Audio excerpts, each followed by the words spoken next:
Okay, anyway, in the last session, I started with data understanding and preparation.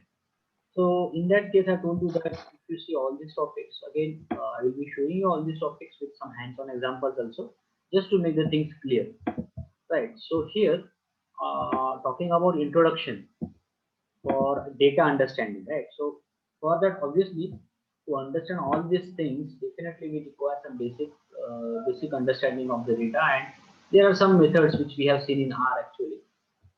So in this, we have actually seen some examples where we have seen what is vector, what is list, what is data frame, and how to make use of all those things, right? Now let me go here and let me tell you what are we going to discuss. So we will see now how to read the data from various sources. So whenever I talk about source, right? So talking about this particular point, whenever I say reading the data from different sources, so what happens is in real time you will find out that there are a lot of sources which are available for fetching the data or ingesting the data, right? So a data source can be a CSV file, right? Or data might be coming into batches.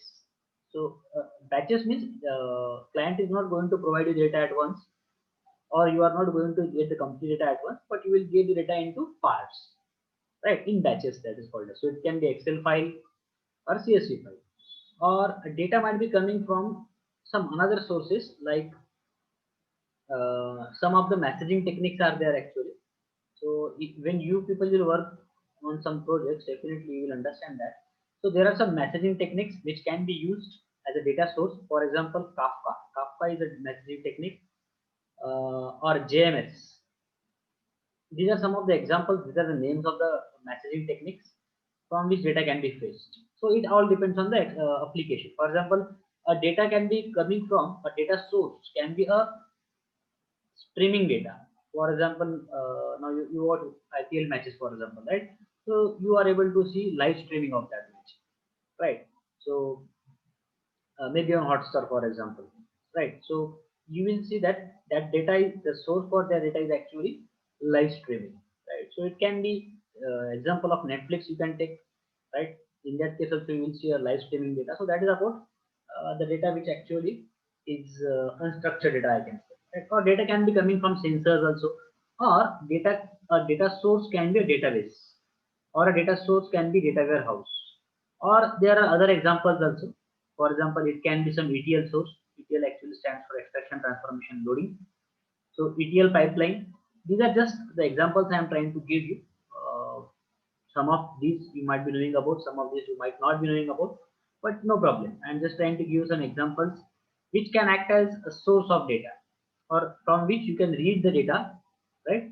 Those sources I'm just trying to list down. It can be database, it can be data warehouse. Database like MySQL, Oracle, right? Data warehouse is also there. ETL pipeline, extraction, transformation, loading. Or you might have heard about some frameworks like Hadoop can be a framework, right? There can be one database which is called as MongoDB. It all depends whether your data is used in this application or that application. For example, if you are working on application in which there are sensors used, right? For example, driverless car. So in that case, what's going to happen? The data is coming from sensors. So maybe the data might be in JSON format, JavaScript object notation. So it's like a key value pair. It's like a dictionary, right? So in which data is stored like this, key and value, right? So we have seen the example of this one also.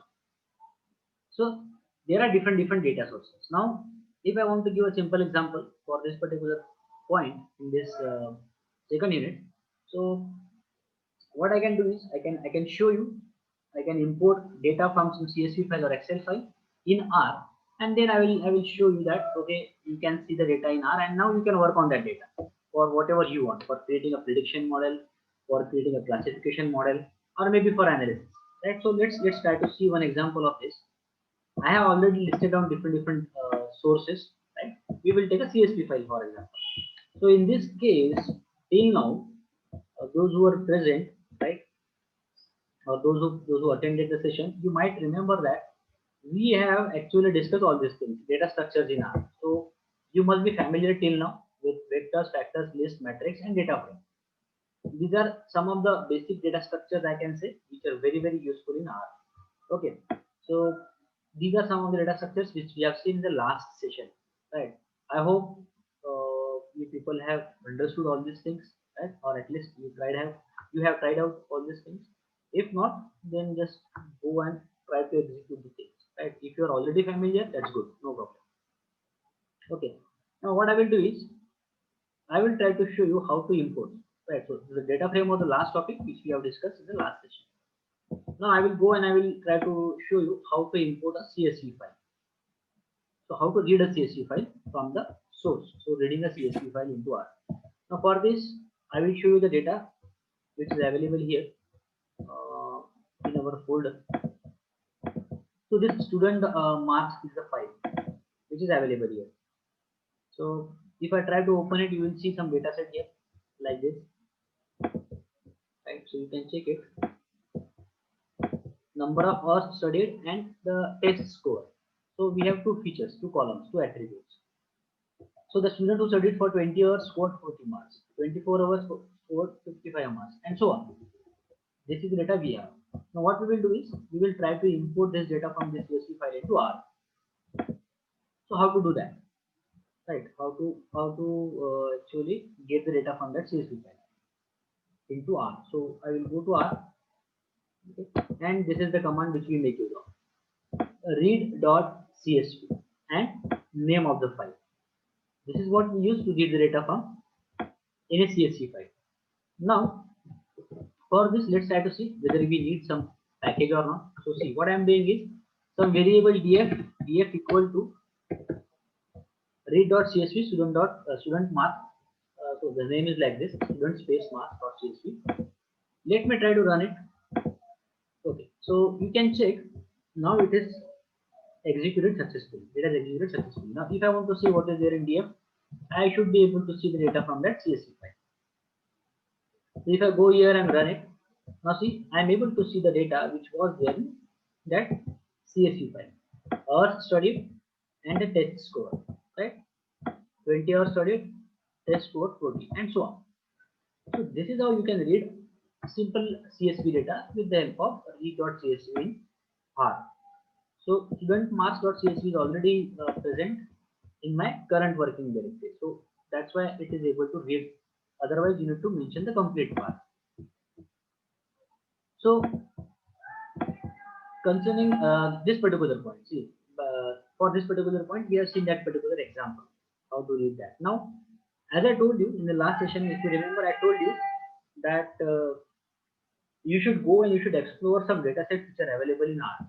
By default, there are some data sets which are available in R. Here, I will be showing you some data sets, and I will show you how to see all the data sets available in R. So there is a command actually which is called as data. Okay. So that data command is going to show you the names of some of the data sets. You will see that. Before that, if you check in your syllabus, there is something called as summary.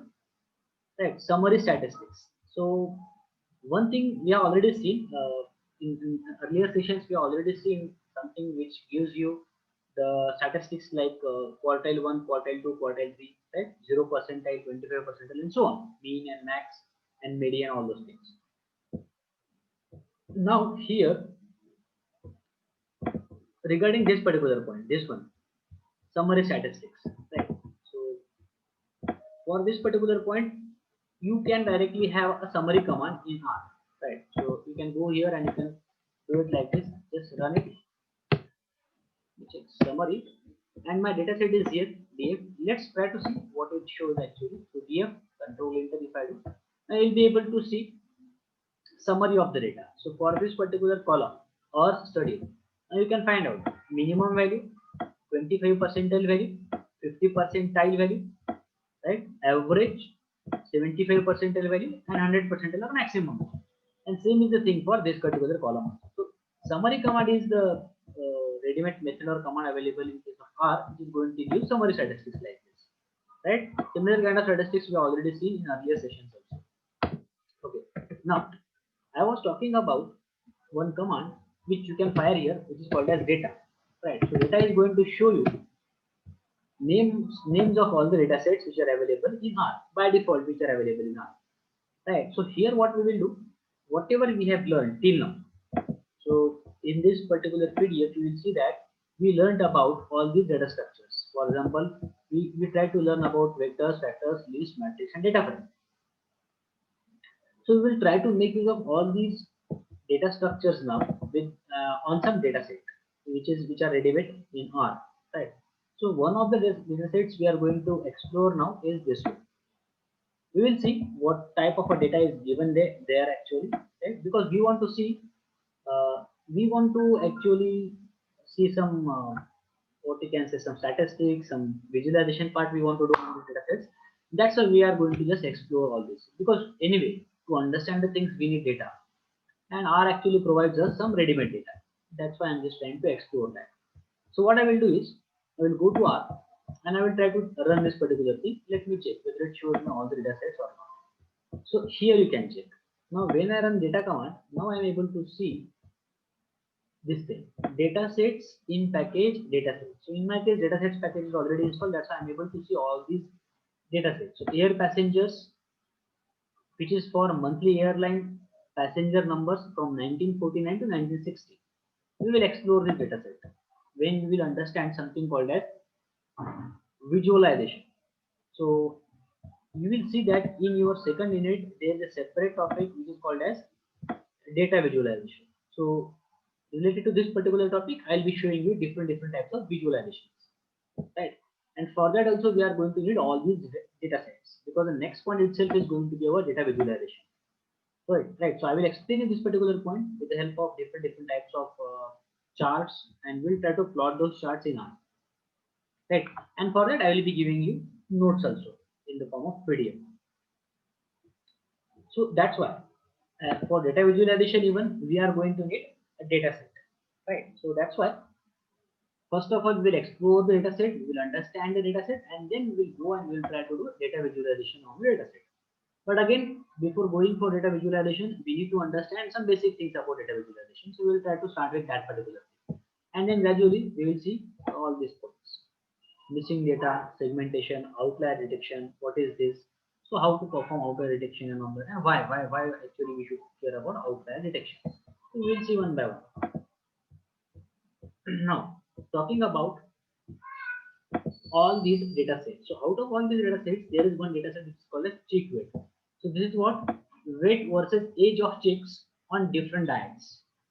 So this particular data set actually shows you weight versus age of chicks on different diets. So we will be working on this data set and we will make use of this data set also. Right. There are other data sets also available. Like you can see all these names. So here, if some of you might have already used this kind of a command already, you might be knowing about it. So whatever you are able to see, air passengers, DJ sales, all these are the names of the data sets, and this is their description. This is their description in short. Right? This side shows you description of all the data sets in short. Like this, we have a lot of data sets. So if I go here and try to just scroll down, you will be able to see that there are a lot of data sets available in R itself. Right? So let me go now and try to show you what happens. So see, it is going to open this new tab. If you are able to see our data sets. So if you can check it, this is what it has opened when I actually run data command. So I actually ran this one data. Okay. Now from the cheek weight, suppose now just to explore that cheek weight data set, what I will do is I will just type uppercase C H and press tab button. Now see, I typed cheek weight, that is the name of the data set. Now let me go here and put dollar sign. So what is dollar sign? Again, we have discussed in the last session, right? So when I go and when I try to make use of dollar sign here, it is going to show me different data in this data set. So the data which is related to weight or time or cheek or diet. Suppose I want to see about that. Go here. If I go and control enter it, it is going to show me complete data set. but I do not want to see complete data set. Suppose I want to see first few observations from the data set. So what I will do is I will use head command. So by default, if you people are knowing about head command, so head command by default shows you first 10 records, right? Head command is similarly used in Python also. In Python, it shows you 5 records by default, first 5 records. But in R first 6 records, not 10. In Linux, it shows you first 10 records. So actually, this is the command which is taken from Linux operating system. So in Linux, it shows you by default 10 records. In R, it shows you by default 6 records, and in Python language, it shows you by default 5 records. So again, there is a command called as tail also. Tail is just the opposite of head. Tail is just going to show you last 10 records, 6 records, and 5 records. So let me show you as I have shown you this particular thing. If I do it like this, it will show me this data from the diagram. First of all, let me show you the data from the complete data set. So if I go here now, see, you will be able to see weight is there, time is there, cheek and diet. So this is the numerical data, right? Now if I go and if I try to run tail of this, now you can see how many number of records it has shown me by default. Head command. Head command has shown me 1, 2, 3, 4, 5, 6 records by default. Right? That's why head is nothing but first 6 records it is going to show. Now let me try to show you what is going to happen in case of 10. So last 6 records is going to show. Now what do you mean by this? That means you can understand that there are total 578 records in this data set. There are 578 rows in this data set. And how many number of columns or observations or attributes? 4. Weight, time, cheek and diet. Right. Now if I would have done it like this one, and then put a dollar sign, and then suppose I want it for diet only, and if I run it, now it's going to show me the data from diet only. See, 578 records it's going to show me. Now if I go and if I try to do head for this particular thing, so obviously it is going to show me first 6 records for diet only. Now see, 1, 2, 3, 4, 5, 6. 6 records, but it is only for one column, that is that. Right? So I hope you understand this dollar command. Dollar is going to show you all the attributes in the data set. Right. So now we have seen that I will again run this head command, control enter. Now we have seen that we have these 4 columns in our data set.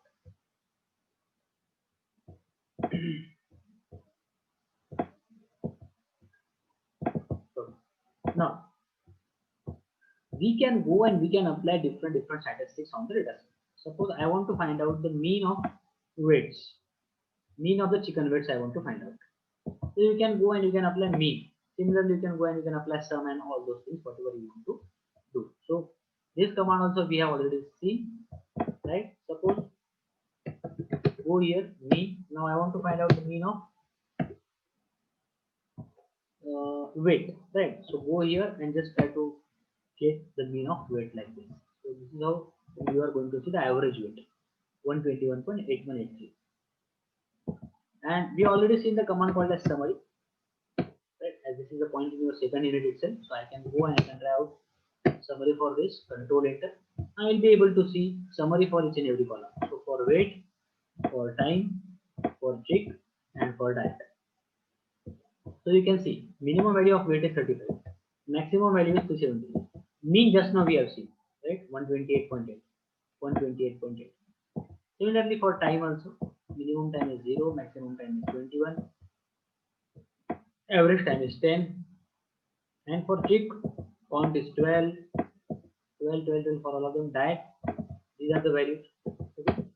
Right now don't worry about all the values, what is the meaning of all those things, but yes, we need to just go and try to see if the data is in numerical. So what are these different factors, mean, first quartile, second quartile, and so on.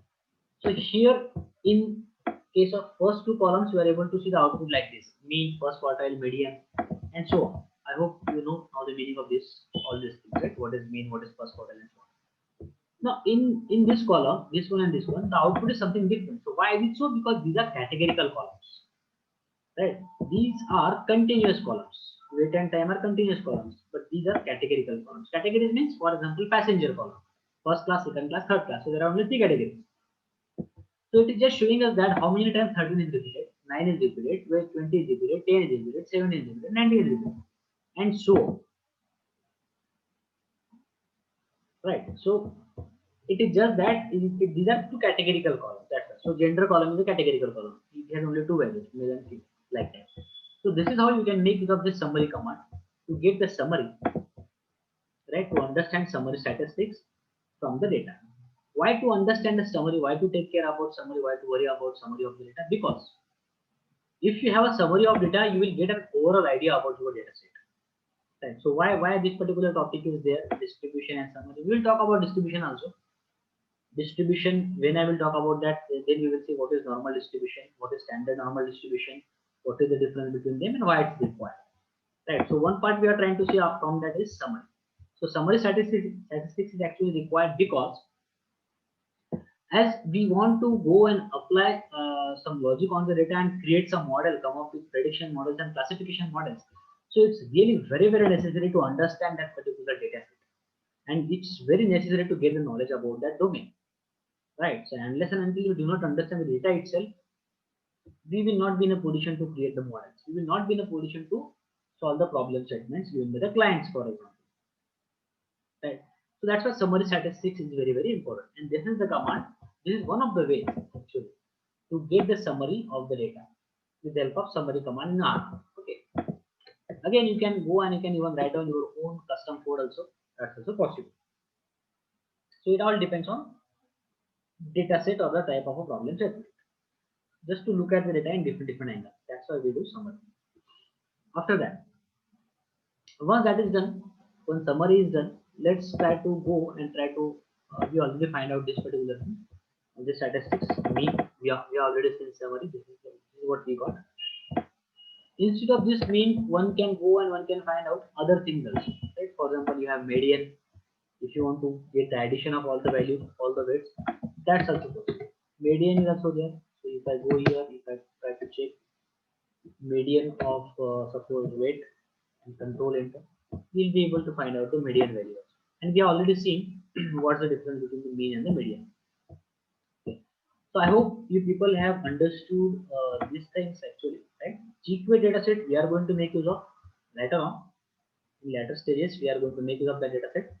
That is GQA dataset. Similarly, there is another dataset actually, which we will make use of later on, which is called as air passengers. So if I put a dollar sign here, in case of air passengers, let me check whether some columns are there. No, there is nothing. So if I go here and try to make use of a head command for air passengers, so this is the data of the passengers for some for some airplanes actually from the year 1949 to 1960. Let me just try to run it first. Now see, you will be able to see this data set 112, 118 and so on. So first 6 records you are able to see. If I go here and if I try to show you summary of this air passengers data set, let me check. So it is going to tell me all these things, right? Because again it's a numerical data. So what we will do, then we will talk about what you can say visualization. At that time we will see similar kind of a data for visualization. Okay. So what I will do next is I will be discussing this particular point, distributions. I have already discussed summary point. I told you summary statistics. Summary is the command which can be used in R, and why to do it. Now what we will do, as we are done with reading the data from various sources, now I will try to talk about this particular point, data visualization. Once that is done, then I will move to this distributions. Okay. So we just try to get some idea about some data sets. Now for data visualization, I will start from the basic. I will tell you simple plots, and then we will try to make use of data set which is similar to air passenger data set, and for that we will do data visualization. Okay, so regarding this particular point now I am going to talk about. So before that, as you people have understood all these things, these basic things, and you might be aware about already also, right? Now there is one question. There are few questions you can go for.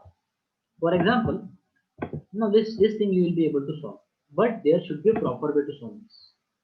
Now let me check whether you will be able to answer this. So see, this is the question. Find the mean or the average of the following values of volumes. These values are given. Now can you tell me how are you going to do it? You want to find out the mean. So how can you find out the mean? So by assigning a variable to this values, and then after that we have to write that mean, and inside that circular bracket we have to mention that variable in which we have mentioned these values. Okay, that is one way, right? What can be the another way? Or I will ask you this question like this. See, I will copy all these values. I will go to R, and we know we have a direct function available for me. So what if I go and if I try to do it like this? Is it not the correct way? Is it not the correct way to find out the mean? What is wrong in this? If I do it like this, will I not be able to find out the mean or the average of this? Is it No, sir. no? Okay. So see, I think so. No. I will run it. Now see, I got the mean.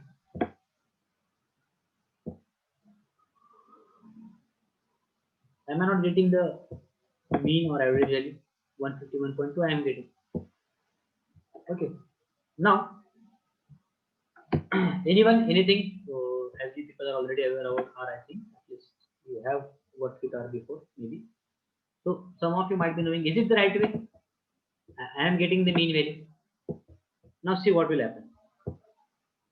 Now, what I will do is, as this particular data set is given to us, find the mean of the following values of volumes. So, these values are given to us. Now, what we will do is, we will go according to the way he is talking about. Now, let's see the difference. What will happen in this case? So I will assign this. So C command, you know, right? C command. C is the combine command. So what I will do is, suppose I will write down a variable m1 equal to C of, and C is nothing but combine. It's going to give a vector. All right. So what I will do is I will paste all these values inside this bracket. That means what I am doing is, whatever the values which are given to us, all those values we are trying to put in a vector, and I am assigning those values to m1. So m1 is going to be a vector. Now I will run it.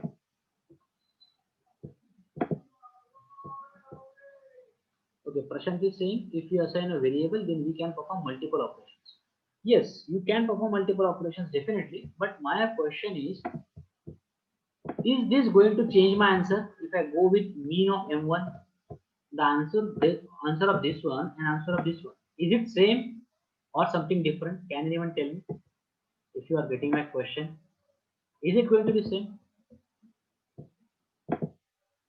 Okay, so Prashant is saying same. No, that's the difference, Prashant. That's the difference. See, if I go here, if I try to take the mean, and if I take the mean like this, definitely there will be some change because this is vector. That is how R actually works out. Otherwise, see, what the answer I got 151.2. Now see what answer I will get. Mean of M. So I will just go and try to run it. Now see, I got the answer as 151.44. So always remember, you should always combine. You should always create a vector and then take the mean. This is how R actually works. I know that this is very easy command just to fire the command called as mean, but see, try to understand it. Always make it a habit that first of all, if you want to find out the mean, go and try to combine them together and then find out the mean or whatever you want to find out. So this is the perfect. So your We can also mean, perform summary, na sir? Summary. yes. You can go and you can have summary also. You can have summary also, no problem, right? But here what they were asking, simple question it was actually. They were just asking us mean of the following values of volumes. That's why we have done it like this. Okay. Now let's try to see second question. Create a vector with name as df containing the odd numbers between 4 and 500. It should start with 5 and it should end with 491. Now can anyone tell me the answer of this? We have already seen vectors. We have seen some commands. Can you just write down the answer in the chat box and tell me? What is the possibility for this? Again, this is a basic thing, and we are going to need all these things. Okay, in next session, both for theory as well as practical, we are. Sir, by using sequence, then we can assign the starting and the ending, and by we have to write by. Sequence is the command which we have seen, right? Sequence. Hmm. So in sequence, what should I do? So starting we have to mention 5 and ending is equals to 499, and by how much it should increase. So in by is equals to odd, then So sequence odd is numbers sequence starting is you are between saying 4 5. and What should be the ending? 499. 499 should be the ending.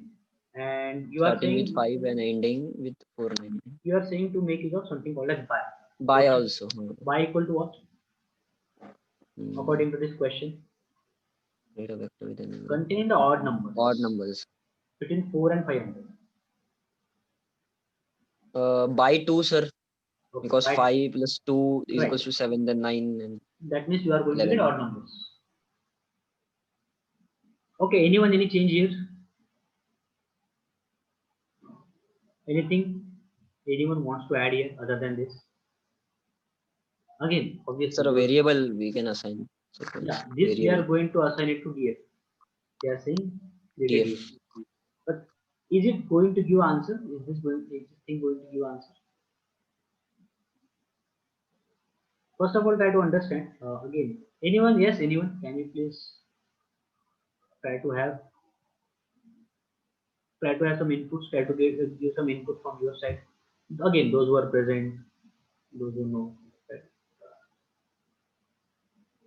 4 and 500 should be ending. Yes, Prashant, that is right.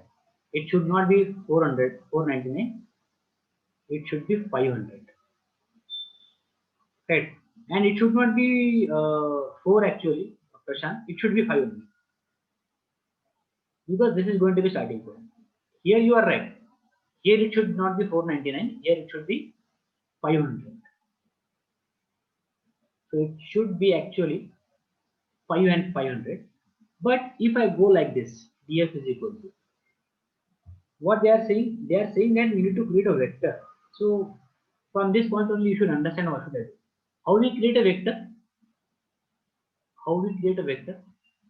They are saying create a vector. So this is just a command which is going to give us this sequence, right? But they are saying create a vector. So see, if I go and if I try to run that particular command here in R, so what I will doing is sequence.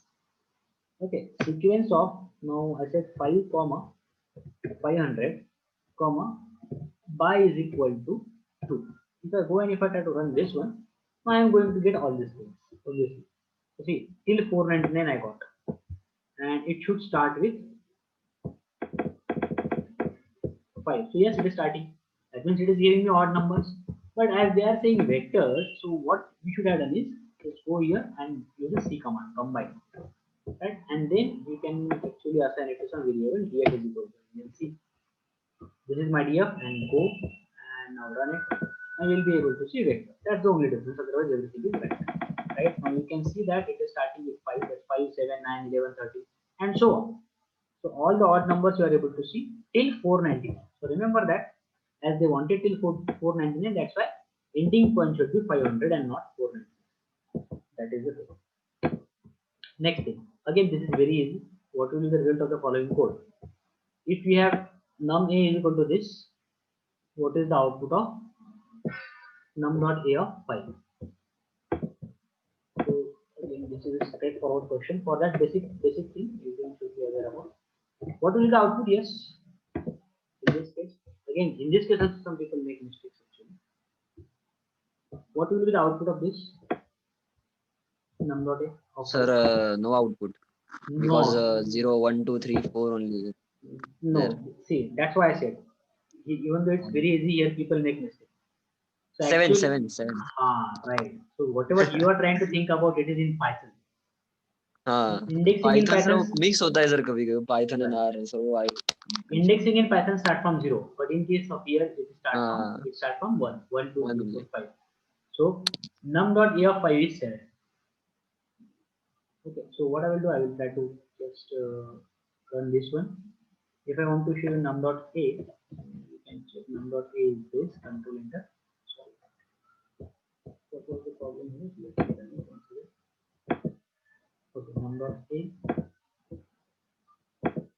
Okay, this is my one num dot a. 1, 2, 4, 6, 7. And num dot a of 5 is going to be 7. Answer should be 7. So remember, the example was just to make you aware that in case of Python actually, in case of R actually, the indexing starts from 1 and not from 0. Okay. Now this one.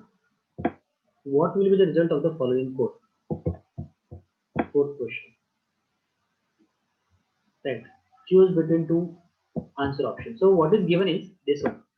Student hours is given to you. Student dot matrix is given to you. Now it is created like this. Matrix student dot hours n row is equal to 5. So they are asking you either the answer is A or B. Either the answer is this or this. Again, if you look at the options carefully, you will get correct answer. Can you just tell me what will be the correct answer? Answer option A is this. Answer option B is this. So what matrix command does? Student dot earth is this.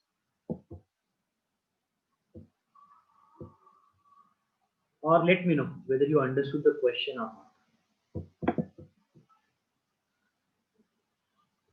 So for that you should know. Sir, we have mentioned n rows is equals to 5. So I think so it will take row wise. So 20, 24, 46. By default, it always takes row wise. By default, it takes row wise only, always.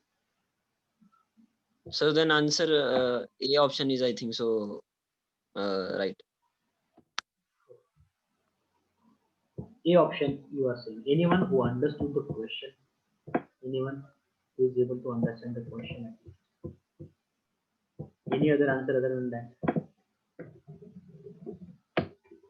So n row, that means number of rows. So by default, as I told you that it is going to actually store the things in row wise manner. So see, this student dot earth is going to be your vector. So if I go and if I try to show you how student dot earth actually looks like, so this is what student dot earth is. Control enter. Now in student dot earth we have 20, 24 and so on. So for 10 values we have, I think, right? So 1, 2, 3, 4, 5. So 10 values we have. Now if I go and if I try to run this particular thing, n rows is equal to 5. That means in one column there will be 5 rows. Next 5 values will be next values will be in the next column. This is what is going to happen because of this. If I go and run it, now if I show you matrix result, it will be like this. So answer will be B, not A. Not A answer. See, what's going to happen is 1, 2, 3, 4, 5. These 5 rows will be in first column. See, this is 22. And the next thing is going to start from 37. So that's why your answer is going to be answer A and answer B and not the answer A. See, this is what your answer is. I hope you understood. N row is nothing but what? How many number of rows in one column? 5. So 1, 2, 3, 4, 5. 5 rows are there. So remaining is going to be put into remaining values from this one are going to be put into next column. Okay. So if someone is having any difficulty, please ask. If you have any doubt, because this is the thing which we are going to need in your use cases. These are the things which we are going to need in our use cases. Because we will create the matrix, we will create the data frames, and we are going to store the data frames in the fashion which we want. This is what is going to allow us to do that. So that's why these basic things are important. Okay. So if you are not asking any question, that means you got it. That's what I will assume. Okay. So this is what is your answer. I hope you understand. If I go here and if I try to do it as suppose how many values I have 10 values total. So 5 values in first column, 5 values in second column. This is how you can put it. But if I go here and if I try to make a change and make number of rows equal to 4, now you can check it what's going to happen. As I have 10 values, that will also match. If I go here and try to make it as 4, right, and then again let me run it. Student.earth. See, this is what student.earth is. So now let me run it. Now see, it is going to show me warning. because there are total how many values? 10 values. So if number of row is not correct, so if I am saying what? 4 values in one row, 4, 4, and then in the next column there will be only 2 values remaining. So data length 10 is not sub multiple or multiple of the number of rows. That's the problem, right? If I go here and if I try to show you this particular thing now see the result is like this: 4 values in this, 4 values in this, and if you check these two values, you see that these two values are nothing but repeated. If I do not give any row number here, what will happen? By default, it is going to use only one column. See, by default, only one column. But as there are 10 values, I should give 5 values in each column. So 5 rows and 2 columns it is going to make. This is what the answer is. I hope you understand. Okay, you understood this pretty. Now, here they are asking create a data frame using below two vectors. So how to create a data frame that we have seen in the last session?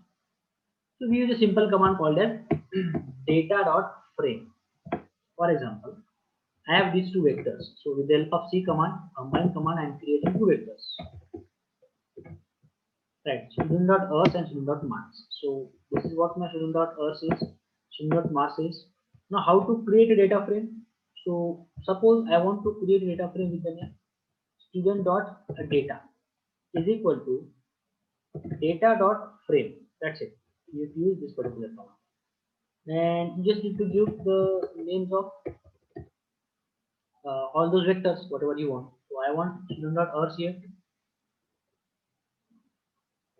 stu.earth. This one. And the next one is stu.marks. So this is what it is going to create a data frame. Right, so there will be two columns, student.earth and student.marks, and there will be 1, 2, 3, 4, 5, 10 rows and 2 columns in this thing. Okay, so I will run it. Now if I go and if I try to show you what is student.data, so you will find out that this is what my data frame is. This is how we create data frame with the help of data.frame. Okay. So this is first column and student.marks is the second column. So these are simple questions just to revise all those things whatever we have discussed. Now let's go and try to move to this particular point, data visualization. So data visualization is really very necessary whenever we talk about this particular thing, data understanding and data preparation. So data preparation is actually what we can say, data pre-processing, data cleaning, or data visualization. All these parts are this is what we do. This is what we do in data preparation. So visualization actually helps us to do data preparation and understand the data better. Because as and when we understand data better, then only we will be in a position to what we can say, to create the better models. Because if you do not understand data better, your model will not give you good accuracy. Right? It will not give you good results. But our target is to create good models. So that's why it's really very necessary to understand the data in a proper way. And that's where this data visualization is going to come into picture. So just to go and try to understand data visualization, we'll try to see some basic things about data visualization. For example, we'll start from the basic command, that is plot command actually. So plot command is the basic command which is used to plot the diagrams or different plots. Now you can see there are plots like scatter plot, histogram, box plot. Right, box plot we talked about in few of the sessions. Right, I said that we will be discussing it. So here, if you see, in case of data visualization, it's not like that there are only these plots available. There are other plots also available in case of data visualization.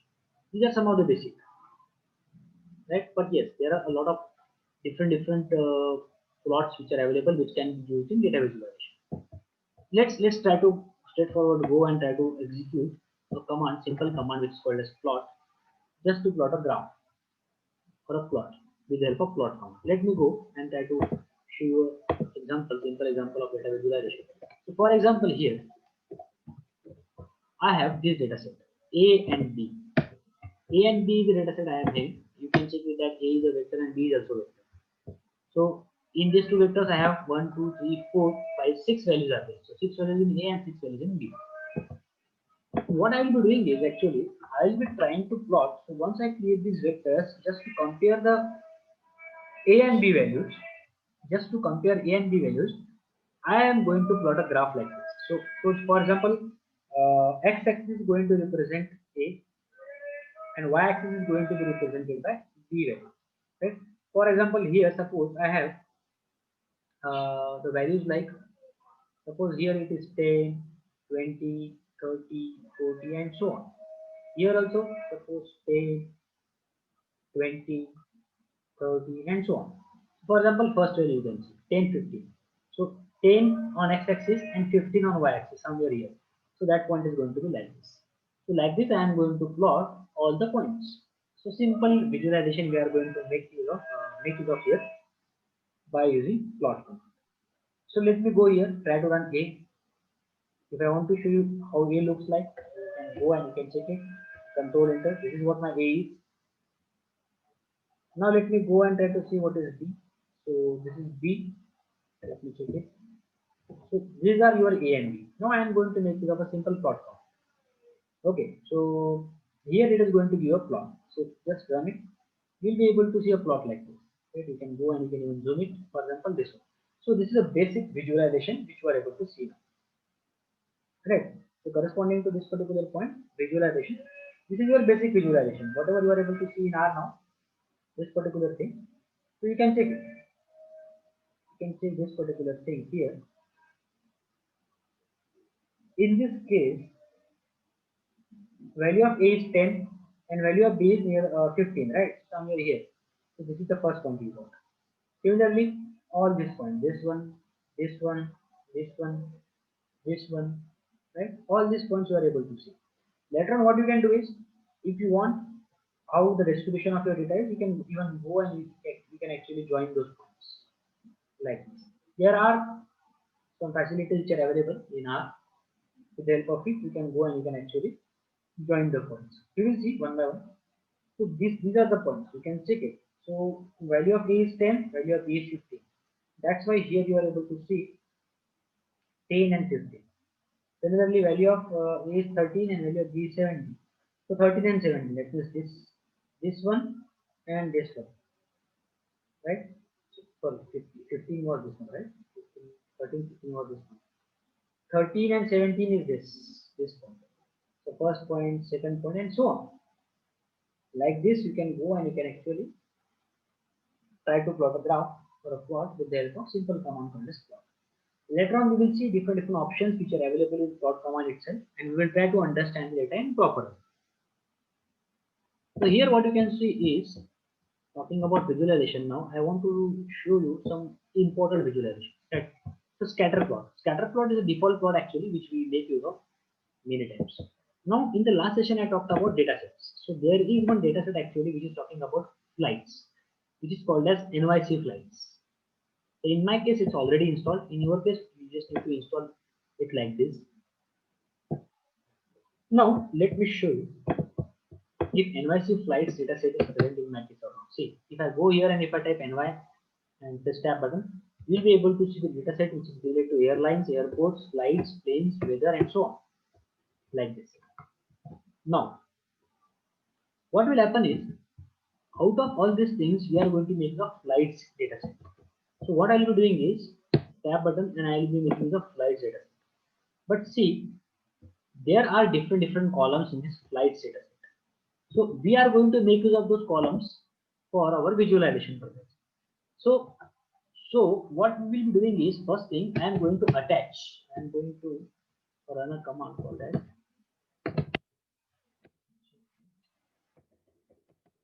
first of all, let me show you whether I am able to see the data. So I have run it actually. NYC flights. It's a huge data set. So you can check it. NYC flights in 2013. Right, this is a flights data. So you can check it that there are different columns in this data set, like year, month, day, departure time, scheduled departure time, departure delay, arrival delay. Not only these, there are other columns also. As in R, we are not able to see all the columns, but here it will be written. See, other columns are like scheduled arrival time, arrival delay, carrier, which was that, flight, tail number, and all these are the columns, timer, and so on. And now, if you can check how many observations are there, so these 10 observations plus 336,000, 336,766, these many number of observations. So there are about 336,776 plus this 10. These many number of rows are there in this data set, and 12 more variables. So that means 12 plus how many variables? 12 plus 13, 14, 15, 16, 17, 18, 19. 19 variables, and see, it is given. These many number of rows and these many number of columns are there in this data set. NYC flights 13 for flights data. Now what we'll be doing is we will be making use of this particular data set to understand the data visualization topic. That's why we have seen basic things first, how to get the data sets. Now in this case, if you go and if you try to check, so this is what we have done actually. We have found out that this many number of rows are there and this many number of columns are there. Now I will be making use of different columns, right? Now see, this is what I was talking about, attach. Why to run attach command? So with the help of attach command, what's going to happen? Now you are aware about library command. Similarly, there is something called as attach command in case of R. So attach NYC flights. Let me copy this. So this particular name, I'm just trying to make use of inside attach. What will happen because of this one is, whatever the number of, or what is the name of these columns, the name of the columns, our current session is going to understand directly. If you don't have to type the complete name, it will remember that, right? So it will come to that, okay, if I just type day, it will understand that, okay, the day is actually from this particular data set. That's why we attach. That is the purpose of attach. Attach means it is going to remember the names of all the columns for the current session. So what I will do, I will go and I will run it, right? So after that, if I go and if I try to type any column name, it is going to remember. See, I am trying to use column names directly. I am not going to make it up like this. NYC flights, colon flights, and then dollar sign. No. I could have done it like this also. See, I could have done it like this also. NYC flights, and then dollar sign, and then all these columns in flights table.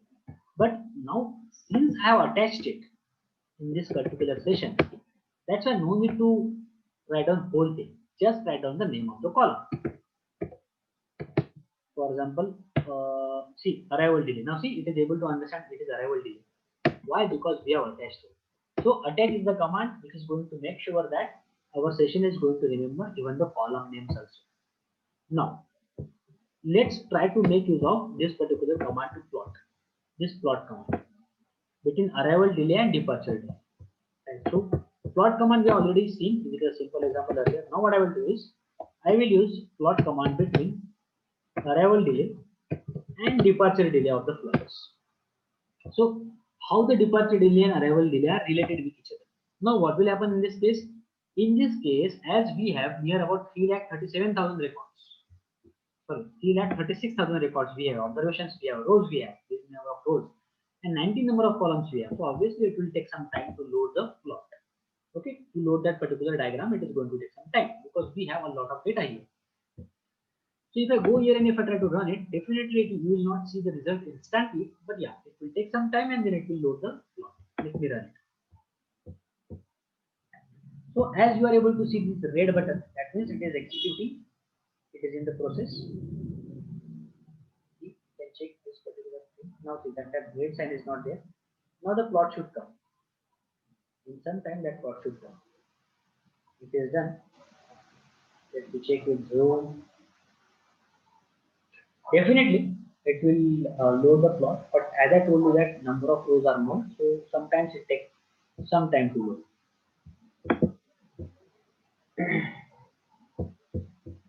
Yeah, now see, this is what the plot between arrival delay and departure delay. So this is a very basic visualization again. Here we are not applying any techniques. Here there might be some problems to understand the data in depth, but yes, this is giving us a fair idea. It is giving us a fair idea that as the arrival delay increase, departure delay also increases. Right? As the arrival delay for some flight, if it is increasing, departure delay also increasing. Now you can see, and most of the flights are within this area, between 0 to 400. Most of the flights. So this is a darker area you can see. Most of the flights they are having arrival delay between 0 to 400, between this range, and most of the flights also they are having departure delay between the same range. There are some flights who are delayed much, like this much of delay. So obviously, if the arrival delay increase, departure delay also increase. Simple relationship between these two columns observations we are able to see with the help of this plot. Now here in this plot you are able to see that everything is in same color, everything is black. So there are some overlaps also which you are able to see. So we are going to understand all those things. We are going to uh, actually come up with some of the things which are going to help us to understand the data in a very deep manner, you can say. So we will see one by one, stepwise we will go and we will try to check that. So this particular plot is just showing you a simple relationship between arrival delay and departure delay. Now let's move forward and let's try to visualize the data in somewhat proper way. First of all, what we will do, see in this plot command you have some options available. Like I am going to make use of something called as main. So if you can check in our plot, there is no heading to that plot, right? There is no heading. So what I will do is I will give it a heading. If you go into R and you will see that there is no heading here and there is no heading here, we are not able to understand what is this. So what I will be doing is we are going to make use of some heading here. I will give a heading like arrival versus departure delay, something like this. Something should be written here about this one. And there should be a proper name. This name is just the column name it has taken. This name is again a column. So we will be giving X label, we will be giving Y label, and we will be giving the heading here, title here. Now let's try to do that. So let me go here, and in this plot, let me give main title as this one, arrival departure delay. It should be in double quote or single quote. Now this is what is going to be our title for this particular graph. Let me go and run it. Okay, I should not have actually have copied them. That's all. So main is equal. Let me go and run it once again. Now this one red button it is there, so that means it's executing. You can check it. As soon as it is gone, you will see the plot. But this time you will see some heading here. Now you can even go and you can change the place of that particular title. We will see that, and even you can change the colors also. Because anyway, with the help of only one color, it will be very difficult to visualize the data. That's what we actually do and try to make use of in visualization. So here I am just trying to give it the title or the main. I can see now. See, you can check it on above this particular plot. You are able to see this particular arrival versus departure. So we are just trying to make visualization as much as easy to understand. Right. So I was talking about some other option like maybe suppose if I go here in this command and if I try to make use of X label, X lab is X label. So suppose on X axis I want to give the name as arrival delay, right? Something like this. And similarly, you can go and you can give departure label for Y axis. Y lab is equal to single quote, double quote. You can give departure delay, something like this. Arrival delay, departure delay. Let's run it. So X lab and Y lab is the command actually. These are the arguments, not command I can say. These are just the arguments with the help of which you can go and actually you can change the labels X label and Y label. So this particular thing now should change. Instead of this, you should get X label as arrival delay and Y label as departure delay. So this is the change which we are trying to add here. So X label and Y label. This is a simple thing which we are trying to give you. So it will load and it will show us the output. So see, when I click on zoom, it takes some time just because of the dataset size. Now this is what the relationship between arrival delay and departure delay. I was just trying to see. Now you can check it. Whatever the X label and Y label I given, now you are able to see. This is the Y label now, changed Y label, and this is the X label. So this is how you can give title, you can give X label name, you can give Y label. Now let's move forward. Let's try to see what are the other ways to make sure that you are getting or you are making the things easier to understand. Let's try to move forward. This is what we have done. Now see this particular thing. How to draw horizontal line, vertical line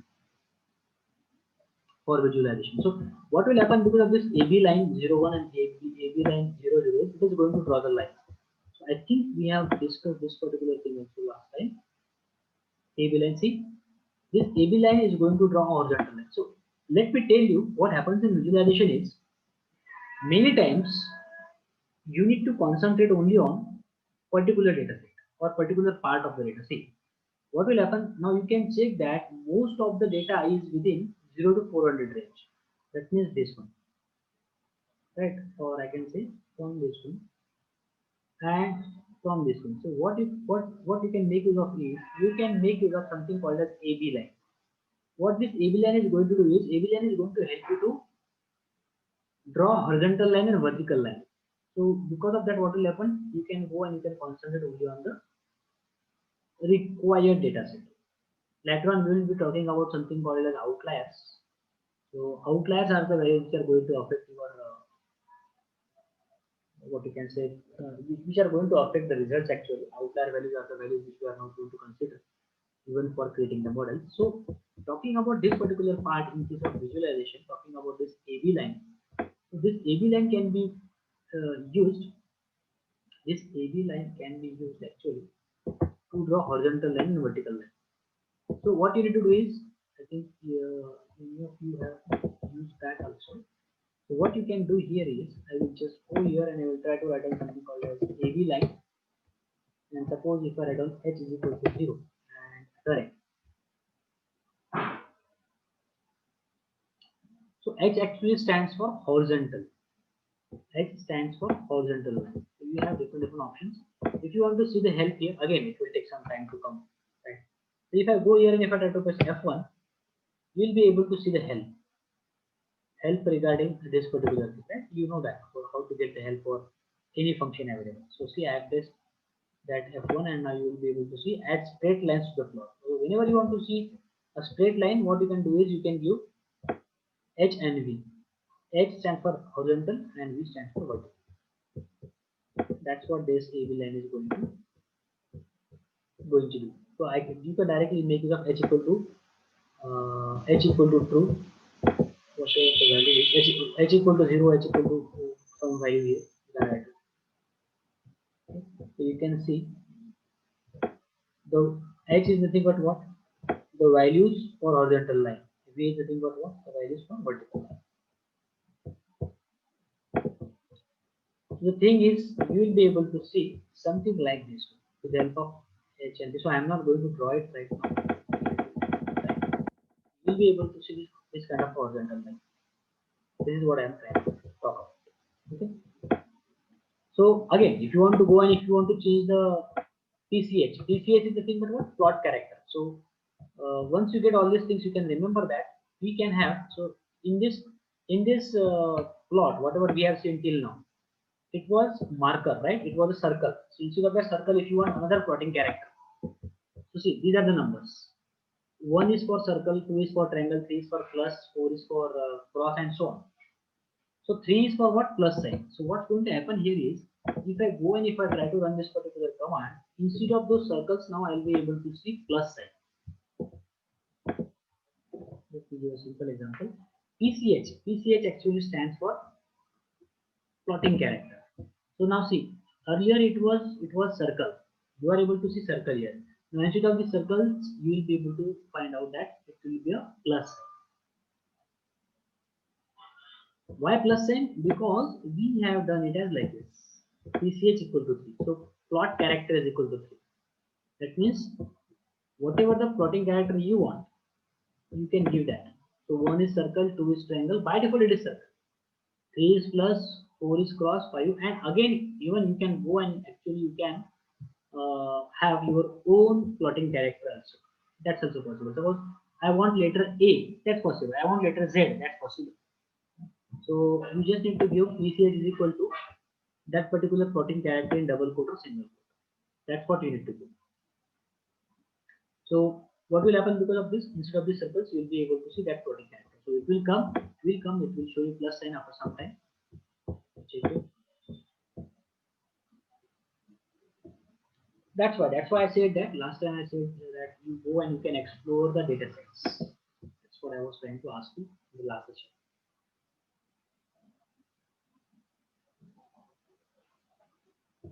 This will show you definitely, but maybe it will take time. But definitely, instead of that, now see, instead of those circles, now you are able to see that there are plus signs. So even you can have your own plotting character also. That's possible. See here you can check plus signs instead of the circles. So again, it's just one of the ways to show the plots. But yes, in data visualization we have that. And specifically we are talking about R because in your syllabus they have actually mentioned R. So that was a plotting character. Now see, this is what you are able to see. This is how you can give your own plotting character. For example, here we have given S. So what will happen? In that case, instead of that plus, now you will be able to see S like this. Or whatever the character, as I told you, A, Z, B, whatever you want. You can go and you can make the plot. But the problem with this type of plot is that there is a lot of overlapping here. We are not able to see the values carefully, right? And again, only one color is there. So what we'll be doing is, as if you go and if you see in our data set, there are different airlines. So there is something called as United Airways (UA), and there is something called as American Airways, and there are lots of other airlines which are there. Their data is there in this data set. So what we want to do is we want to plot a graph between United Airways, right? So I want to plot a graph of arrival delay and departure delay for United Airways. Similarly, I want to plot a graph of arrival delay and departure delay of American Airways, and I want to compare them. So see,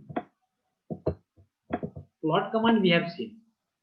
Now we will just try to add some more thing to our data set. As I told you that there are a lot of carriers which are available in this data set. For example, United Airways and American Airways. So for comparing the arrival time and departure time of United Airways, I am trying to write down this particular method, this particular function. And I have to compare the arrival delay and departure delay of American Airways, I am writing down this line. So you will be able to see something like this, but there is a problem with that. See, let me show you. What I am trying to talk about is in our data set there are different carriers which are available. Like two of them are UA and another one is AA, United Airways and American Airways. So what this plot command is doing, first plot command, this first plot command is just trying to plot the graph of or the plot of arrival delay and departure delay for United Airways. Let me write. And this points of arrival delay, this is again going to plot a graph of arrival C. This is for what? Whatever the output, whatever the plot you are able to see, that plot is for only for UA Airways, United Airways, United carrier, right? United Airways carrier. But I want to check for American Airways also. So I will run this command. Now both the graphs will be combined. So the plots will be combined. And see, you can notice that we got the output very fast. Because why? Because we were talking about only one carrier. Now see, second also we got. So for United Airways, as we did not mention any plotting character. So by default, plotting character is circle. That's why you get circle. You got circle earlier. But for American Airways, we tried to give the plotting character as 3, and 3 means plus sign. So wherever in this particular chart, wherever you are able to see circle, that means these circles are talking about what? These circles are talking about United Airways. And this plus sign is talking about what? American Airways. And this is the comparison between arrival delay and departure delay of the both. But you can see that there are a lot of overlap. We are not able to make sure whether it's American Airways or United Airways. What? We are not able to make sure that. Now there is a problem. So what we will do? We will try to make use of different colors for both of them. So I will go further and I will try to add colors for different color for American Airways and different color for United Airways, and see whether the problem is gone or not. See, I will be making use of these two things. COL is equal to color name. So we are using red color for UA and green color for A. So let me go here and let me make use of this particular argument. Color is equal to, so let me use red color. Okay, they should be completed. And here let me use color is equal to green. Same color we are going to use. Okay. And let us check first of once again. Control enter. I will just press control enter. So I'll be able to see red color and see this one. This is what is your graph. But this is only for United Airways, right? This is only for United Airways. This visualization is only for United Airways. Now what we want to do? We want to do for American Airways also. So I will run second command and plus sign and green color it is going to show for American Airways. Right? And let's see whether our problem is solved or not. And like this, it's not like that there is American Airways and United Airways. There are other airways also, other carriers also available. Now here you will be able to see that we will be having the comparison of arrival delay and departure delay of UA and AA both. Now you can check it that the red color, these red colors or circles are for what? They are for UA. And these green colors or plus sign are for A. So this is somewhat better as compared to previous one, but still you will be able to see that there are overlap. There is overlap on this part, and some another part you will see. Okay, this is clear. This part I can easily identify which one is UA and which one is A. But here there is overlap. I am not able to see that. So how to take care for that particular thing? No? Just try to talk about. And I can see you might be doing it. You can even go and you can save this as a PDF or image, JPEG or PNG, whatever image you want. So now the problem is that there is an overlap. Even though we try to color it with different colors, but there is an overlap. So what we will do here is we will try to separate them now. How? Let's try to see that. This is what we got. Now we are going to partition the frame. So see, there is a command called as par mfrow. Mfrow actually stands for multi-frame row. So what it is going to do is it is going to divide the frame or the area where we are going to plot the plot or the diagram. It is going to divide it into one row and two columns. That means what's going to happen is, let me show you output so that you will understand how visualization will be done here in this case. Now see, in this case, I am going to divide the frame into one row and two columns. MF row, multi-frame row is the command which is used for that. What will happen because of this MF row? Because of this MF row, it is going to divide this area, this plot area, into one row and two columns. That means first diagram will be plotted into first column and second diagram will be plotted into second column. That means the diagrams or the plots for UA and AA will be plotted separately. Let me just show it out to see. Because see, what is the problem? The overlap. Overlap is the problem. So what I will do here is I will run this one. So this one I have already run. Now I will run the command for plotting the graph of plotting the plot between the arrival delay and departure delay of United Airways. Let me run that. Now you will be able to see the red one only. That is United Airways. I I think I did not give any colors. Okay. Here in this command, we did not give any color. So if you want colors, you can give them. So this is for UA only. But see how it is plotted. This is plotted into first row, first column. So actually, what has happened is, because of this particular command, this whole area is actually divided into one row and two columns. So first diagram will be plotted here and second diagram will be plotted here. I can go and I can divide it like this also, like this also, like this also, and so on. So as there was a problem of overlapping, that's why we just had to divide it. Now let me run it once again. Now you will be able to see a plot of American Airways, AA, and both of them they will be separate. Right? Now you can check both of them, they are separate. This is UA and this is AA. Now I can go and I can compare, but still I cannot compare both of them because if you check carefully, it is starting with 0 and it is ending with 500. This one is starting with 0 and this one is ending with 1000. That means you cannot compare AA and UA, American Airways and United Airways, on the basis of these two diagrams. They are not in a proper position till now. What we need to do is we need to make the scale of both of them as same speed. Then you will be in a position to compare them on different aspects. This is called as data preparation. Data visualization we use for data preparation only. So this is one part. So for that, what we will do again, I would have actually shown you something like this one also. Suppose we can go here and let me use color is equal to, suppose if I wanted to use the previous colors, right? And let me go here and let me check if it works or not. Let me go here. We give the previous color as green for A. Let me control enter here. Let's see whether we will get the graph in red color or not for UA. This is what we got, right? And let me run this particular thing also. We should see a green color graph for A, American. But the problem is that still we cannot compare them. The overlapping problem is solved now. You can see that there is no, obviously there is no overlap because there are two different graphs. But in this US case, you can see that it is starting with 0 and ending with 500. And this AS case, it is starting with 0 and ending with 1000. That means we are not in a position to compare them. Now what we will do is, we will try to make the scale of both of them as same. And then we will be in a position to compare both of them. That's what I am going to do. Just making the scale of both of them same. Right. So equal scale for X and Y axis. Again, if you want to run this one, you can run it once again. But let me tell you how we are making the scale of them, both of them as same. So X limit 0 to 1000, Y limit 0 to 1000. This is for UA, and same thing we are doing it for AA also. So you just need to add X limit and Y limit. That's it.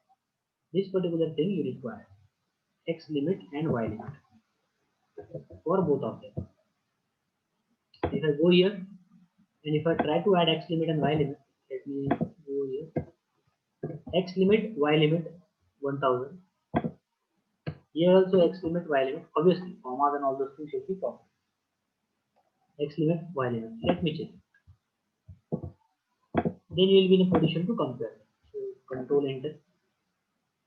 Now it should show 0 to 1000. Earlier it was 0 to 500. Now you can check it. For UA, now it is still 1000. So this particular range I was talking about. X limit is 0 to 1000, Y limit is 0 to 1000. Now let me check it for American Airways. Control enter. Now let's see whether it shows for AA also. Now you are in a position to compare them because the scales are same. 1000, 1000, 0, 0. Here also 0, 1000, 0, 1000. Now you are in a proper position to compare them. Now you can derive a lot of points from this. For example, you can say that there are some flights in American Airways whose delay time is actually far more than highest delay time of UA or United Airways, like this area. This area is not present in this. That means you can think that okay, UA is having some flights which is having a lot of arrival delay as well as departure delay. Till this point, most of the number of flights might be same, but in case of American Airways, there are some flights whose delay is a lot more, arrival delay as well as departure.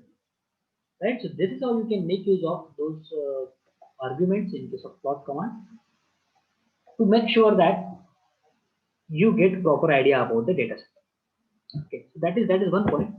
Let's try to move forward and now try to add some text in our data so that it will be again easy to read all those things. This is what we have done.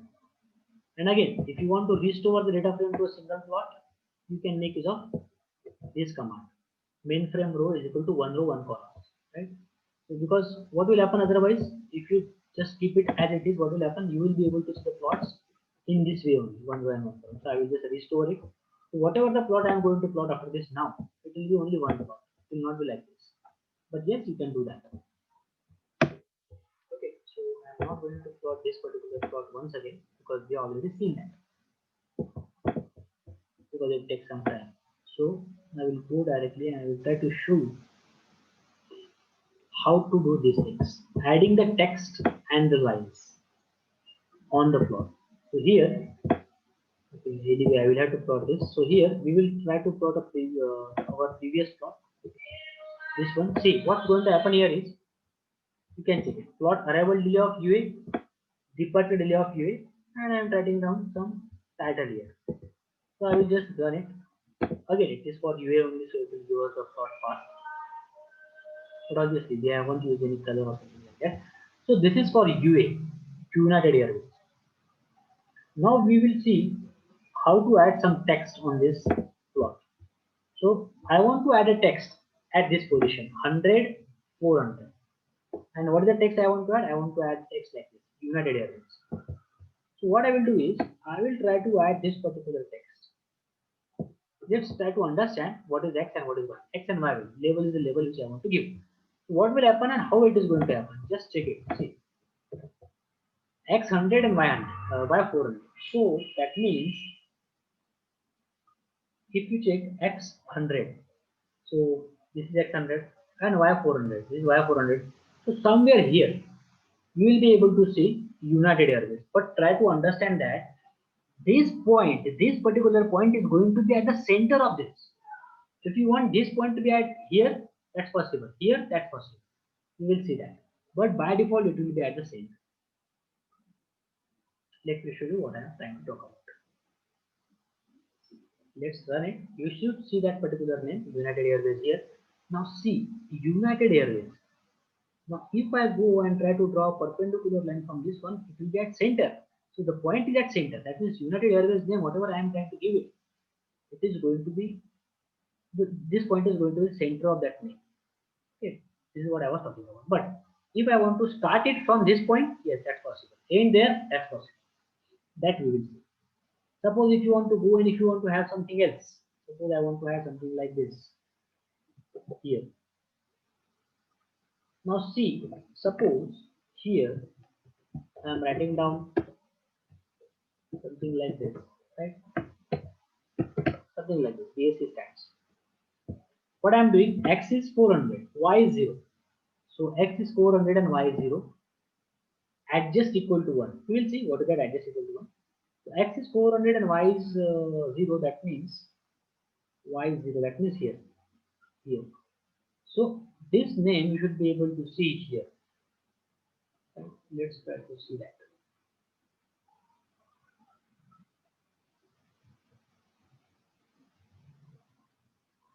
Now see.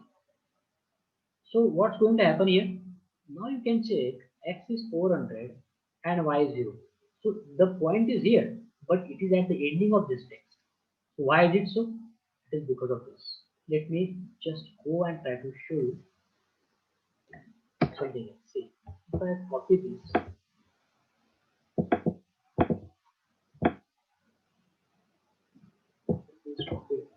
let me change the value of that adjust. So adjust equal to, suppose if I do 2, right? And suppose something else we will use. Let me use minus. Okay. If I go here and if I try to run it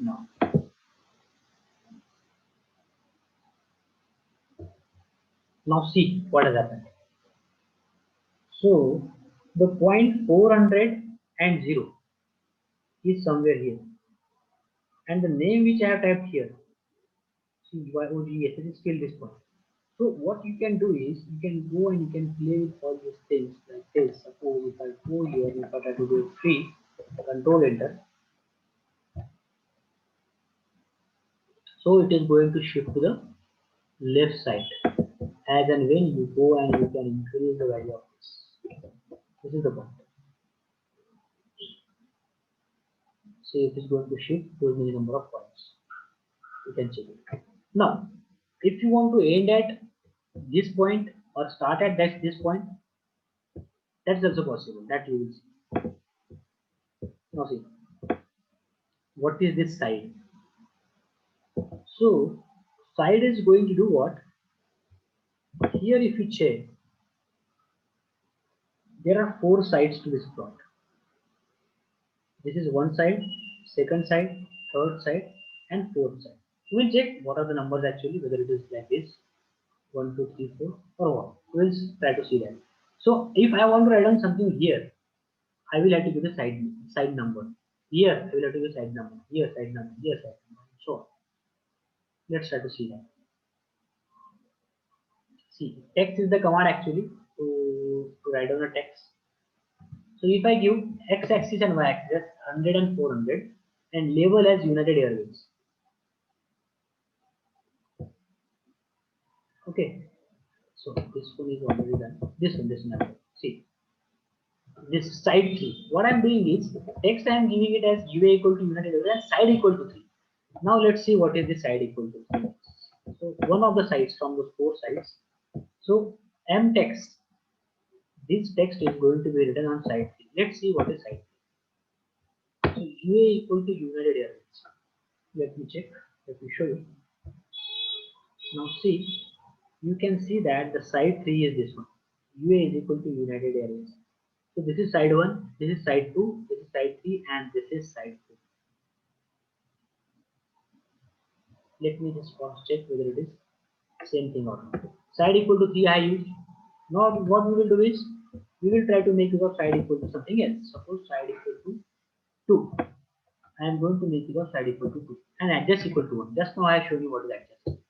So text in minutes side equal to 2. Now let's see what is this side. So in minutes should be printed on side 2, but on this side. See, but on this side. That means on this corner. Why? Because of adjust. Side 2 is what? So I told you. This is side 1, this is side 2, this is side 3, this is side 4.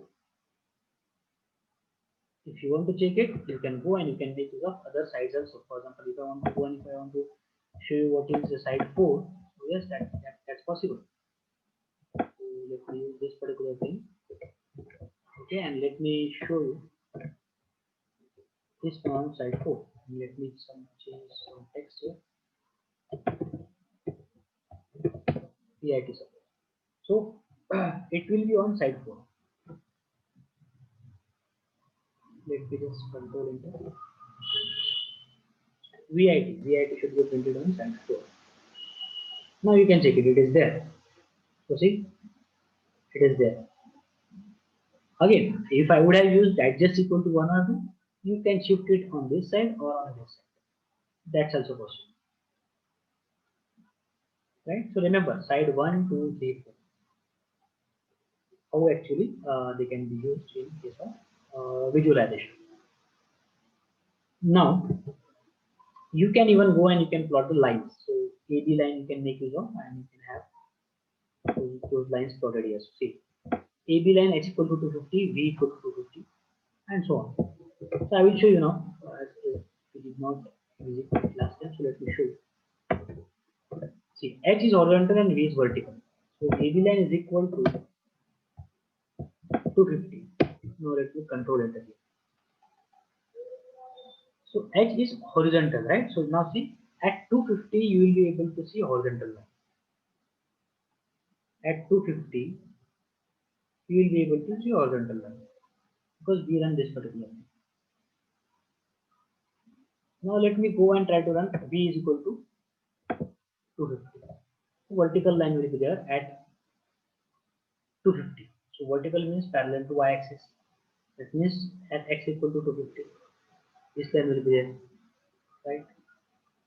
Again, if you go and if you try to see AB line equal to, so again at equal to horizontal line at 0 and vertical line at 0, so you can get those two lines also.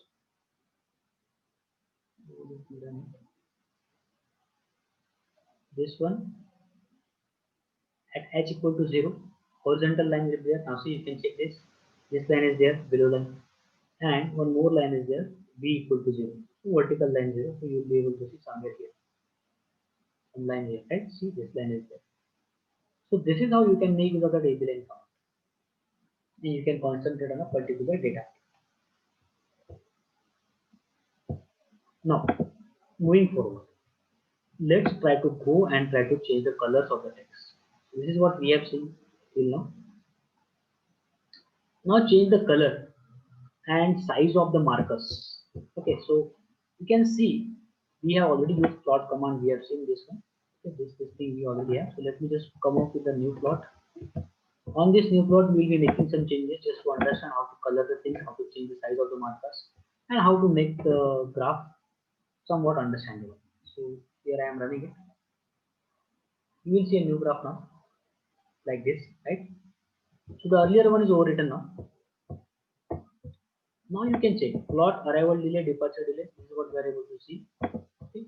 Now here, let me go and try to make use of this particular. What is this? So it is just going to change the size of the markers. So 0.5 means half size. So CEX is equal to 0.5. If I go here and if I try to make use of this CEX, you will see that the size of this markers is going to change.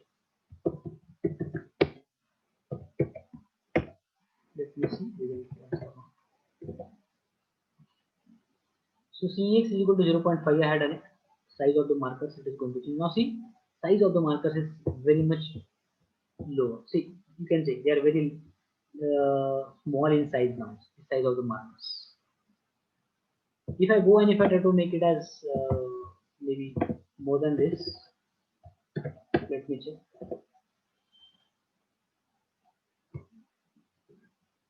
2.0 I have given size of the markers. Now see, you can check. These are the rings or circles, bigger circles. If you go and if you increase it, yes, definitely it will be more than that. So remember, this is what the option is, CX. Again, there is something called the opacity we can make use of. That's what we will be using in real time also. So now what we will do is all these things and we will be giving colors, right? So we will be this will be for A and this another graph will be for UA. So we are going to plot two graphs for A and UA actually. See arrival time, departure time. So okay.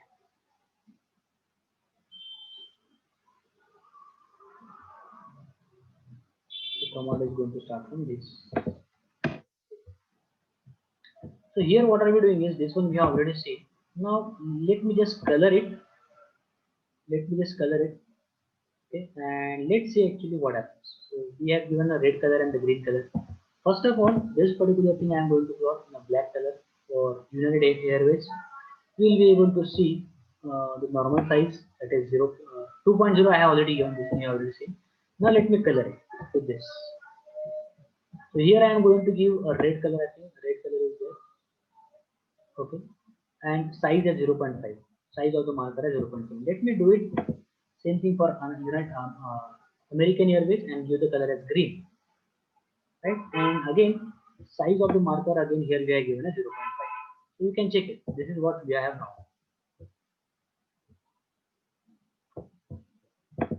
This is what we are able to see. Again, if you want to go and if you want to change the colors of those markers, you can go and you can change. Right? Now changing the fonts. Change the font and font of the labels, color and font of the labels. So here, all these things we have used in this color. Now color.main. So whatever the heading title we have given, if you want to change the color of that and the font of that, we can go and we can run this particular font. So what will happen because of this? Because of that, you can highlight particular thing. So what I have used is I have actually just added these two things. Color dot main is equal to red now. So see, you can check the color of this arrival time is red now. Whatever the heading we are having now, the color of that one is red. And the font is, we have given the font as 3.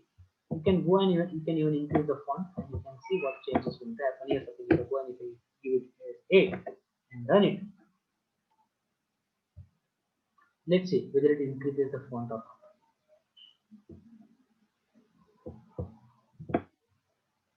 Okay, it has, you can check it has changed this. Let me go, and again if you want some kind of help for this, again you can go and you can push F1. You will get a lot of options for this font dot main.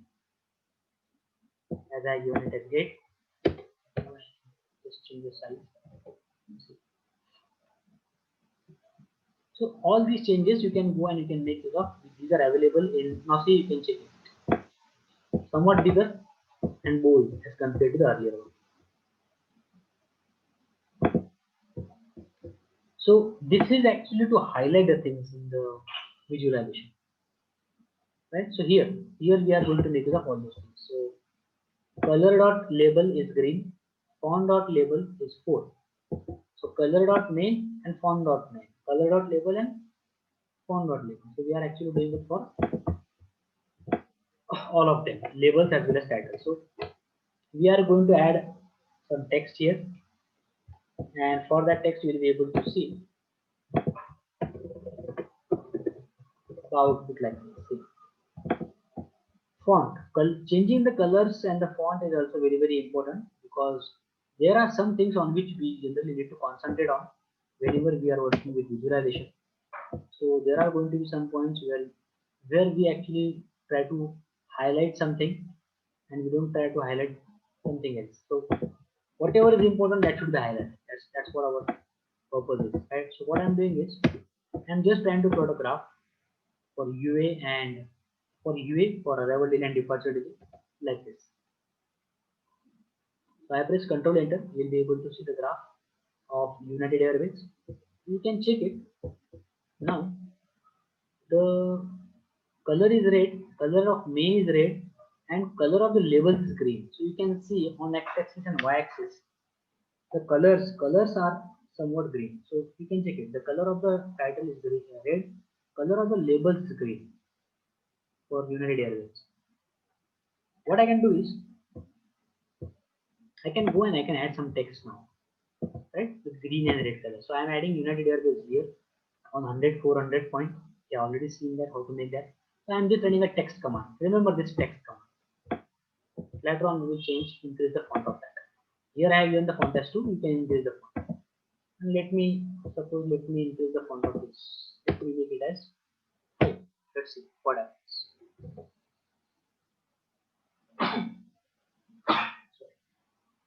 Now you can check it. As I have given the font as 5, something like this is printed. So font actually changes the font. So let me make it as 2 once again. Let me show it. So see, now it is overwriting that particular thing with this United Airways, but the earlier is not gone. So for that, what you need to do is you need to plot the graph once again. So United Airways is like this. Okay, because we have used the font as 2 now. After that, let's go, and again you can go and you can play with all those things. You can change. I will give you one more example actually. So you can increase the font like this also.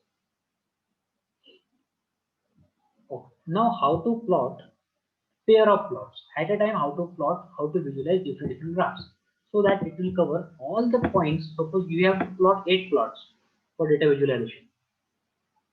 So you can plot 8 plots, 16 plots, and so on in only one frame.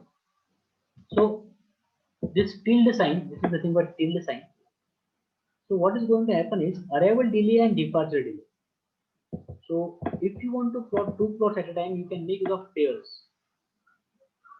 Arrival delay and departure delay. But pairs for what? So what you can do is you will be able to see something like this. So that will be the arrival delay and departure delay for each and every carrier, each and every airline I can. So see what's going to happen is, that means Whenever I say only arrival delay and departure delay, that means arrival delay and departure delay of all the flights of all the airlines. So it is going to give a pair plot. Diagonally, you will be able to see the names. So see, in this case, it will take time because we are talking about complete data set now. We are not talking about the data set of a particular carrier. It's not like that. We are talking about particular carrier. We are actually talking about complete data set. That's why it will take time. But what we want to see actually is, let me go and try to show you. We want to understand how to make use of this pairs command. What's going to happen is you will be able to see the plots like this. Now you can check. I want to compare.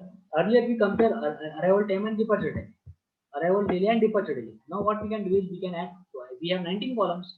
So we can even compare all the carriers on the basis of distance, departure delay, arrival delay, and air time.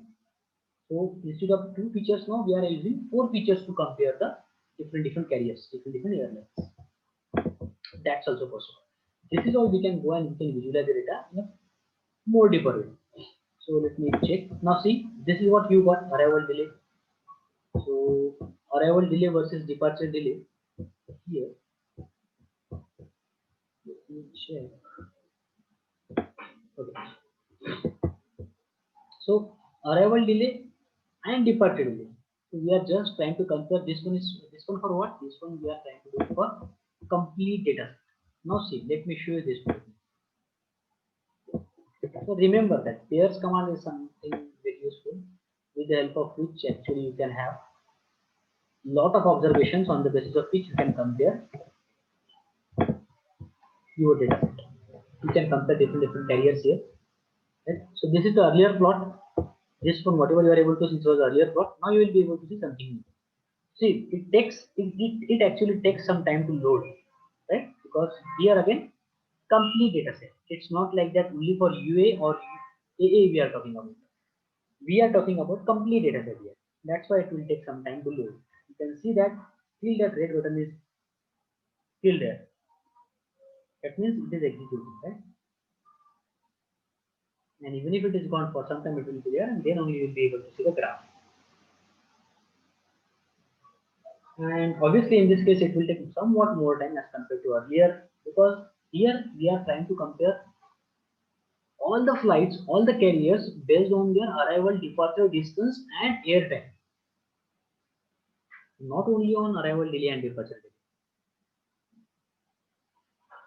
So let it just first come and let's try to see.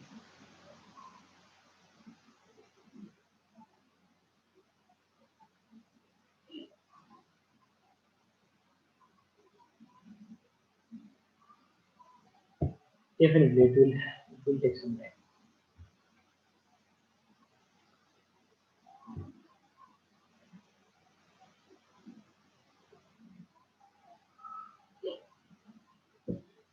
Still, it is not loaded. Okay, so what I want to see is what I want to show to you is this one. This is what we are going to see.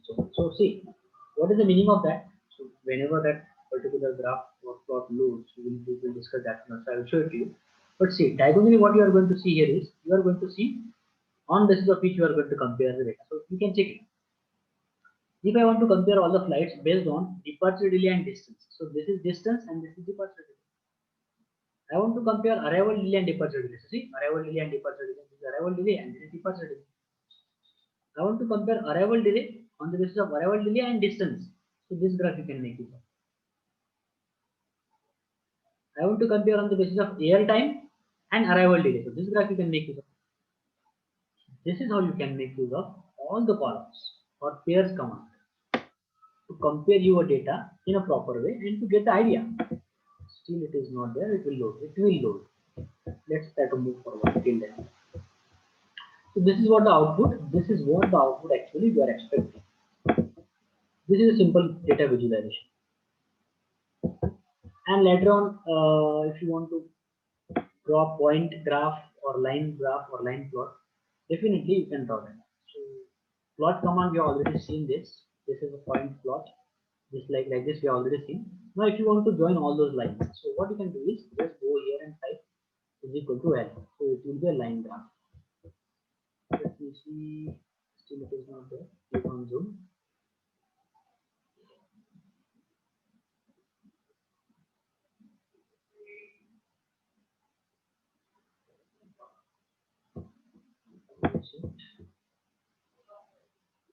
It will be there.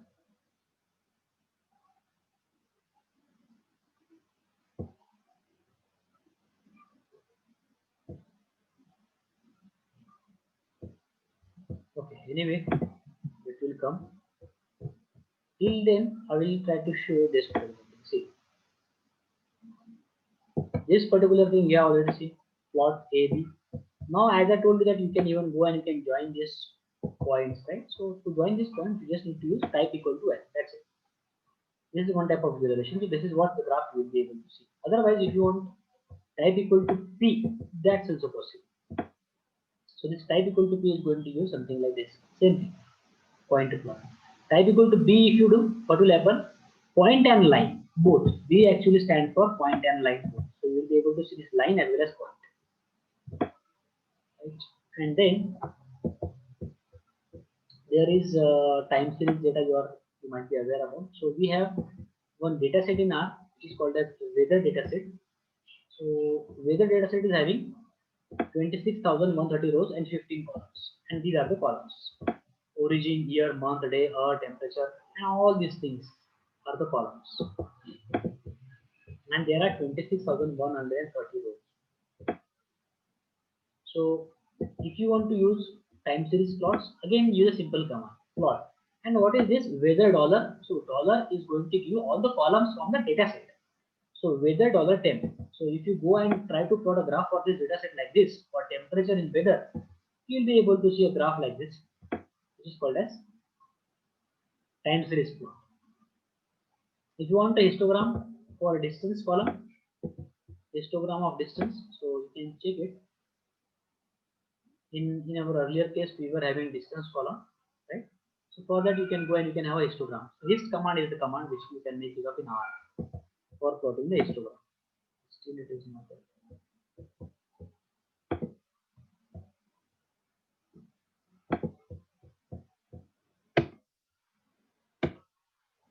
I will try it once again. Okay. So it will show you histogram. Remember, hist is the command. So the same way I have shown you a plot command. Hist is the command to plot the histogram, and you will be able to see the output like this histogram. You know, histogram is going to show the frequency. So you can check from this histogram, you can see that this is the distance. So maybe 800, 900, whatever it may be. So number of flights actually, the frequency of the flights who travel the distance of 900 or 800 are maximum, and 1000 also maximum. There are very few flights who actually travel the distance of between 1000 and 2000. Very few flights are there. Okay, and there is only one flight. There are some flights who travel the distance more than 2000. The frequency is this. Y-axis is going to show you frequency. So simple command is hist. And then if you want to break it, what will happen because of these breaks equal to 10? So those bars are going to be minimized. If you want to see it like this, only 10 graph, 10. If you just want to break it, so 1, 2, 3, 4, 5, 6. So you just want to see minimum number of bars like this. So you can make use of an argument which is called as bar breaks in histogram. And again, if you want it for particular carrier airline, you can do it like this: carrier equal to UA. So this will be the histogram only for UA carrier, United Airways, and similarly for AA also, like this. And box plot. I hope now you are aware about box plot. This is the box plot. This is how we plot a box plot. Box plot again for distance. So box plot, as you are aware about, what it shows. So you know that this is a simple box plot which we will be making use of actually. So this is nothing but the minimum value or 0 percentile value. This is nothing but 25 percentile value, or we call it as Q1. This is nothing but 50 percentile value, or this is nothing but median also, or we call it as Q2. This one is nothing but Q3 or 75 percentile of the value, and this is going to be max or 100 percentile of the value, and these are called as outliers. So in our second unit, we have a topic called as outlier detection. So see, box plot is one of the ways to detect outliers. That's why I'm just trying to show it with the help of all these graphs. See, you can check it, outlier detection. So in distance feature, now see, this is the graph which we got, right? So in R, we plotted this particular graph. Again, for zoom, it will take some time. So see, this graph I am able to see. Okay, so I was just trying to tell you that this is one way to identify the outliers. With respect to that topic, box plot is the one way. Again, if you want a box plot for a particular carrier, you can make use of that, okay, for UA only. And again, if you want two box plots at a time, you can make use of mainframe row, right? So one row and two columns. So first is for UA and second is for A. And that's also possible. Separate, you will be able to see. And now you are not able to compare them 0 to 5000, and this is 500 to 2500. So scale are not same. So you can go and you can have the scale of them same, right? Y limit, Y limit. Exactly same way whatever we had done earlier, and you will be able to see the output like this. So 5000 scale, 5000 scale, and you can compare UA and AA both. You can check that there are a very high outlier in UA's case, but and maximum value in case of UA is more as compared to A, right? And the median of UA is more as compared to A, and so on. You can compare a lot of points. And again, for histogram, you can add other commands. So 2 by 2 means 2 rows and 2 columns. You will be able to see a histogram like this. 4 histograms you will be able to see.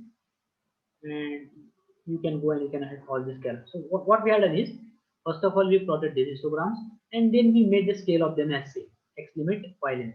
You can check. And finally, you will be able to see something like this.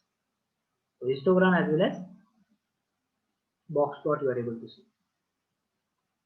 Right? And box plot by carrier, if you want box plot by carrier UAA, that's also possible. So see, we have all these carriers 9E, AS, DL, FN, all these carriers are there, and so on. We are just trying to plot the box plot according to the carriers. So distance versus carrier. Right? So this particular diagram is going to show you all these carriers and their respective box plots. Right?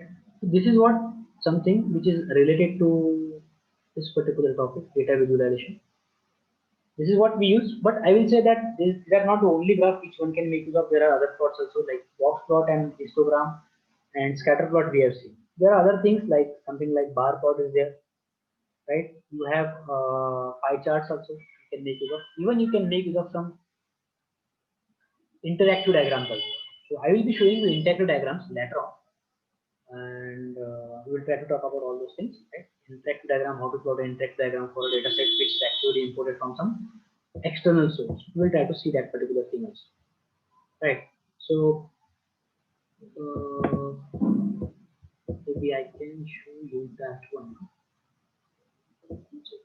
Okay, till then, those who are present, just send your seat numbers in the chat box. Okay, seat numbers, roll numbers, whatever it may be. So just send the seat numbers and roll numbers in the chat box. If I want to show you an interactive diagram,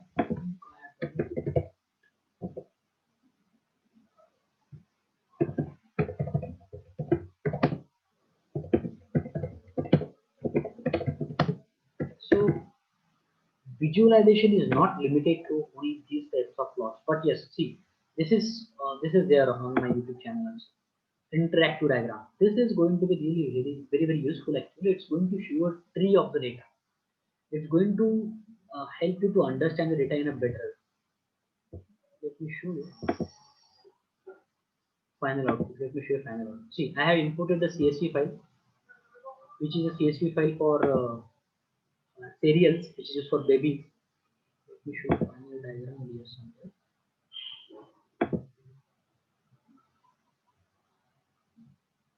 See, this is an interactive diagram.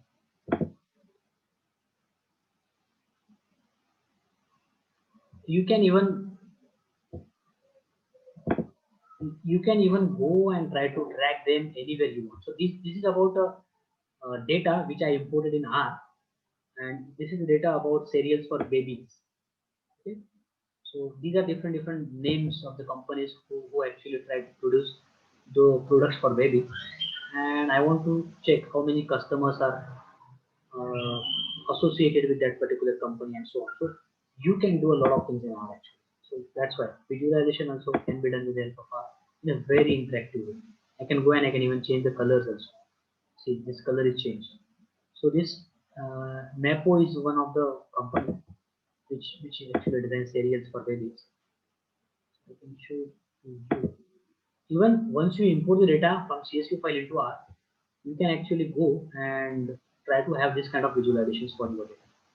Later on, I'll be showing you all these things. Let us first try to, and you can increase the fonts also like this, and so on. So these diagrams are going to make a lot of things easy. So maybe as you are aware about that, you can go and you can have some recommendation systems with the help of R. So in that case also, you can actually go and you can make use of all these visualizations with the help of R, right? So there are a lot of other things also you can go and you can do with the help of R. You will be able to see that there are a lot of things I also tried out with the help of R. Even you can go and you can suppose if you want to work on some module, and that module is about detecting some uh, faces, right, in a video. So in that case also you can make use of R and you can make it a visualization. That's why this particular topic, I'm just trying to give you an idea about this particular topic, how much it is important. There is no limit. In every domain you can make use of this, right? So data preparation, for doing data preparation, obviously data visualization is one of the important things which one should know, right? Okay, so this is what about data visualization I wanted to talk about. Later on in the next coming session, we'll talk about distributions, and then we'll talk about the remaining points from this unit. Okay? So that's all. That's all from my side today. We'll stop here and we will continue in the next session. I'll be sending you some notes, right? I will be sending you some notes related to all these topics, whatever we have discussed till now, right? And remember, you will be having one, what you can say, one assignment or a test kind of a thing in this coming sessions. So be prepared for that one also, for introduction, for this first unit, introduction to data mining. Okay, so we will have to conduct one test kind of a thing on that. I'll be providing you some PDF files for that. Okay, okay guys, then we will stop here and then we will meet in the next session. Thank you, So sir. she couldn't give the attendance. Excuse me, sir. Yes, yes. Runmate told that she has a network problem, so she couldn't give the No problem, attendance. no problem. You can send her number, no problem. Yeah, just a sec.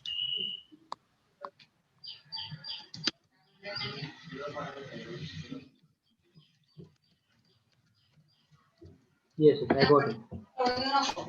No problem. Okay.